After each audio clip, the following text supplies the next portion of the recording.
Hello, my name is Genevieve Feaster, and I'm a student at Denison University. Today, I'm going to be reading to you from one of my favorite books, actually, or a version of one of my favorite books, the original Boxcar Children by Gertrude Chandler Warner. Chapter 1: The Flight. About 7 o'clock one hot summer evening, a strange family moved into the little village of Middlesex. Nobody knew where they came from, or who they were. But the neighbors soon made up their minds what they thought of the strangers, for the father was very drunk. He could hardly walk up the rickety front steps of the old tumble-down house, and his 13-year-old son had to help him. Toward 8 o'clock, a pretty capable-looking girl of 12 came out of the house and bought a loaf of bread at the baker's. And that was all the villagers learned about the newcomers that night. "There are 4 children," said the bake-shop woman to her husband the next day, "and their mother is dead. They must have some money, for the girl paid for the bread with a dollar bill." "Make them pay for everything they get," growled the baker, who was a hard man. "The father is nearly dead with drink now, and soon they will be only beggars." This happened sooner than he thought. The next day the oldest boy and girl came to ask the bake-shop woman to come over. Their father was dead.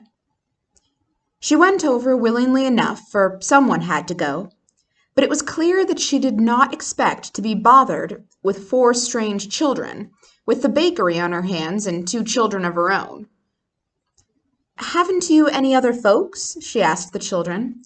"We have a grandfather in Greenfield," spoke up the youngest child before his sister could clap her hand over his mouth. "Hush, Benny," she said anxiously. This made the bake-shop woman suspicious. "What's the matter with your grandfather?" she asked. "He doesn't like us," replied the oldest boy reluctantly. "He didn't want my father to marry my mother, and if he found us, he would treat us cruelly." "Did you ever see him?" "Jess has.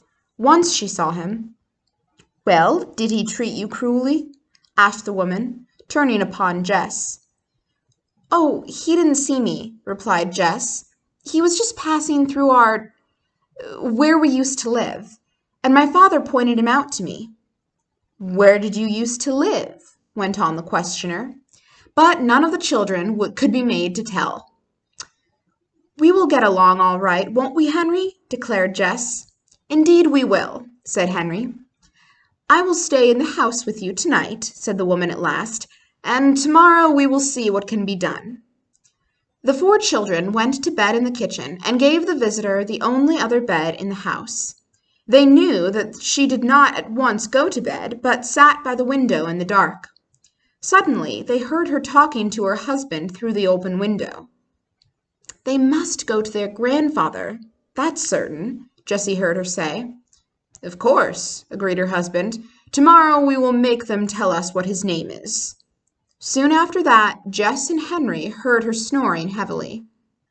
They sat up in the dark. "Mustn't we surely run away?" whispered Jess into Henry's ear. "Yes," whispered Henry. "Take only what we most need. We must be far off before morning, or they will catch us." Jess sat still for a moment, thinking, for every motion she made must count. "I will take both loaves of bread," she thought, "and Violet's little work-bag. Henry has a knife, and all father's money is in my pocket." She drew it out and counted it in the dark, squinting her eyes in the faint light of the moon. It amounted to nearly $4. "You'll have to carry Benny until he gets waked up," whispered Jess. "If we wake him up here, he might cry." She touched Violet as she spoke. "Shh! Violet, come! We're going to run away," she whispered. The little girl made no sound. She sat up obediently and tried to make out the dim shadow of her sister. "What shall I do?" she said, light as a breath. "Carry this," said Jess, handing her the work-bag and a box of matches. Jessie tiptoed over to the tin box on the table, drew out the 2 loaves of bread, and slipped them into the laundry bag. She peered around the room for the last time, and then dropped 2 clean, small towels and a cake of soap into the bag. All right, pick him up," she said to Henry. Henry bent over the sleeping child and lifted him carefully. Jess took the laundry bag, turned the doorknob ever so softly, opened the door ever so slowly, and they tiptoed out in a ghostly procession. Jess shut the door with as much care as she had opened it, listened to the bake shop woman's heavy snoring for a moment, and then they turned and picked their way without a sound to the country road. She may wake up before morning, you know," whispered Henry. "We must do our fastest walking before then. If we can only get to another town before they find out we're gone, they won't know which way to go." Jess agreed, and they all walked briskly along in the faint moonlight. "How far can you carry Benny?" asked Violet. "Oh, at least a mile," said Henry confidently, although his arms were beginning to ache. Benny was 5 years old, and he was a fat, healthy boy as well. "I think we could all walk faster if we woke him up," said Jessie decidedly. "We could each take his hand and almost carry him along." Henry knelt by the roadside and set the little fellow against his knee. "Come on, Benny. You must wake up now and walk," said Jessie coaxingly. "Go away," Benny mumbled with his eyes shut, trying to lie down again. "Let me try," Violet offered softly. "Say, Benny, you know little Cinnamon Bear ran away to find a nice warm bed for the winter? Now you play your Cinnamon, and Henry and Jess will help you along, and we'll find a bed." Violet's little plan worked. Benny was never too cross to listen to the wonderful stories his sister Violet could tell about Cinnamon Bear. He stood up bravely and marched along, yawning while his big brother and sister almost swung him between them. Not a soul passed them on the country road.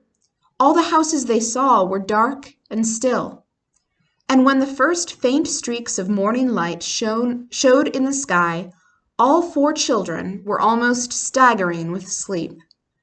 "I must go to sleep, Henry," murmured Jessie at last. Little Benny was asleep already, and Henry was carrying him again. "The first place we come to, then," panted Henry. Violet said nothing, but she kept her eyes open. Finally, she caught Henry's sleeve. "Couldn't we make that haystack do?" she asked, pointing across a newly mown field. "Indeed we could," said Henry thankfully.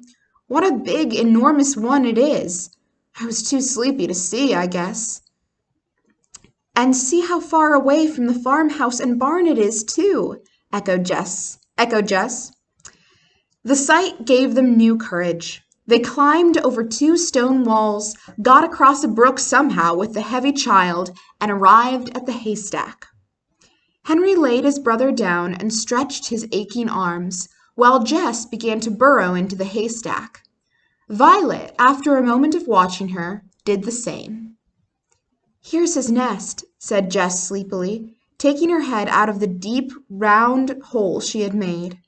Henry lifted the child into the opening and was pleased to see that he curled up instantly, smiling in his sleep. Jess pulled wisps of hay over the opening so that it was absolutely invisible, and then proceeded to dig out a similar burrow for herself. "We can't stay here just as long as we like, can't we, Henry?" she murmured, digging with her eyes shut. We can stay here just as long as we like, can't we, Henry?" she murmured, digging with her eyes shut. "We sure can," replied Henry. "You're an old brick, Jess. Get in, and I'll pull the hay over the hole." Violet was already curled up in her nest, which was hidden so completely that Henry spoke to her to see if she were there. Then he wriggled himself backward into the haycock without stopping to hollow it out, pulled a handful of hay over his head, and laid his head on his arm. Just as he did so, he heard a heavy voice say, "Now then, lass, get along!" He heard the rumble of a milk wagon coming down a nearby lane, and he realized, thankfully, that they had hidden themselves just before the first farmer in the neighborhood had set off toward Middlesex with his milk cans. "He will say he didn't meet us coming this way," thought Henry. So they will hunt for us the other way, and that will give us time to cover a lot more ground." He dropped asleep just as the roosters all over the valley began to answer each other. And that is the end of chapter 1. I hope you enjoyed that and have a great day. Bye.